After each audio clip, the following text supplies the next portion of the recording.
నేను ఎంత బాధ్యతగా ఉన్నాను చెప్పడానికి మీకు చెప్తున్నాను.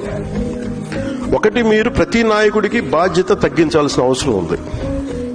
అంటే ప్రతి సమస్య, ఇప్పుడు ఒక ఊర్లో రోడ్ లేకపోతే పవన్ కళ్యాణ్ దగ్గరికి వచ్చేస్తే రోడ్డు వచ్చేస్తే అన్నారంటే ఇట్స్ ఎ ఫెయిల్యూర్. అది ఒక జిల్లా కలెక్టర్, స్థానిక ఎమ్మెల్యే చేయాల్సిన పని, స్థానిక సర్పంచ్ చేయాల్సిన పని ఒక ఉప ముఖ్యమంత్రి స్థాయి వ్యక్తికి వచ్చి సాల్వ్ అవుతుంది అంటే అది మన ప్రజాస్వామ్యం తాలూకు లక్షణాన్ని బలహీనపడిందని అర్థం. అది అసలు నా దగ్గరికి రాకుండా ఉండాలంటే ఏం చేయాలన్న దానికి నేను ఆలోచిస్తున్నాను, దానికోసం ప్రయత్నం చేస్తున్నాను.